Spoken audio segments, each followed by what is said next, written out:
You're listening to 102.1 The Edge. Bookie with you. And this is a day where we've been waiting for when we first heard news that Blink-182 was going to strap on the guitars and get back at it.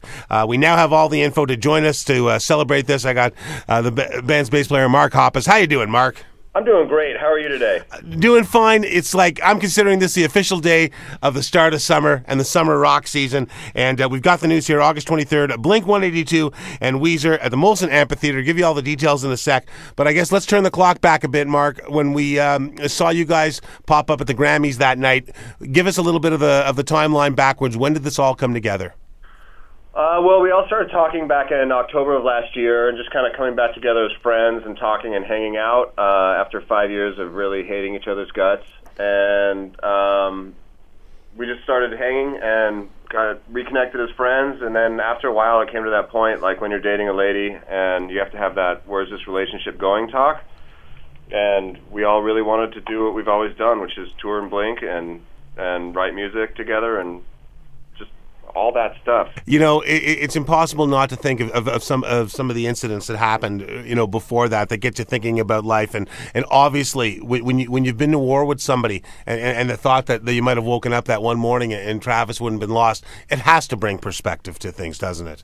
Yeah, absolutely. I think that, Travis's crash obviously was something that really brought us all together, and it just went from there. And now here we are about to hit the road this summer. Now, I got to say that, when you're going to hit the road and you're looking for somebody to ride shotgun, not a bad idea to grab somebody like Weezer. I just think that in a lot of people's minds and in the state of the world, I think we're all looking, for a little bit of surf and turf or such, just to have a great day. And I think it's such a show that's, let me just say, it's very reassuring. How about that? Oh, thanks. I appreciate that. Yeah, you know what? I totally agree with you. I think that people are ready to have a fun summer. I think that, there's been so much going on these past years, and I think that people want to have a good time. I think that people want to go out and see Blink-182 and see Weezer and enjoy themselves in the sunshine. Hey, now, another question everyone wants to know, besides all the stuff we've loved over the course of the career, where are you with new material? We got one song that hopefully we will release before the tour starts. I don't know if that'll happen or not, but we'll definitely be playing it on the tour. And we have a bunch of material that we had been writing for a record that we will finish when we get back from tour. So probably a new album in like 2010, I would say. Cool. Now, I also got to say this, and I'm going to petition, I'm making the sign right now, to make this complete and to also show that when the time went on, there was stuff going on with you guys individually. I think I-55 is the best song you've ever written, so you better damn play it. I-55? Yeah. Oh, 155. Well, okay, I call it really. The Canadian copies call it had a little dot on the top. I thought it was I-55. That's awesome.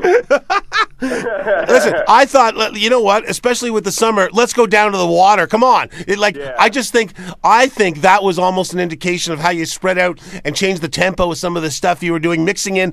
It's like took the spirit of Down and some of that last record and gave it the Blink energy. And I thought that was like a little of the mind of what your stuff would have been like, because it was. I think that was just a brilliant song. Thank you very much. I appreciate that. Now, I got to tell you this, Mark, this is really too weird. Today is the anniversary. In 1991, Gish came out, and not only, was that such an influential record for everybody, but I Am One, you guys covered it on that Pumpkins thing, so I think we got some karma going. Yeah, definitely. I love the Smashing Pumpkins. And in fact, I'm claiming it today. I think that maybe it's already been said, but the new Silver Sun Pickups record is like the new Smashing Pumpkins. Absolutely. And when I'm going to encourage everyone to listen to I Am One, and even you go back, that whole MySpace thing that you were part of is a great thing. You hear that the first 30 seconds of I Am One, and you hear the blueprint for Silver Sun Pickups.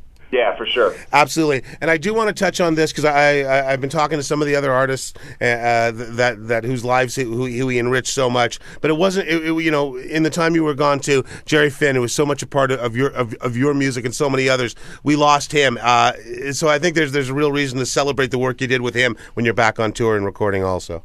Yeah, absolutely. I really, really wish that Jerry were here to see this, because he was always like the fourth member of Blink-182 and just such an amazing producer and friend, and mentor, and I really wish he were here, and hopefully he's watching from somewhere.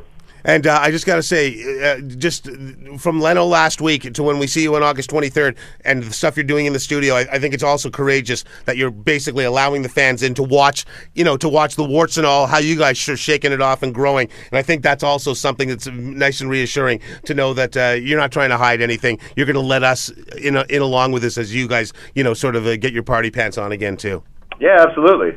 So there you go. Hey, Mark, let's go down to the water August 23rd. We're right down by the lake at the Molson Amphitheater with Weezer, Taking Back Sunday in Chester French. We'll see you then. All right, man. Have a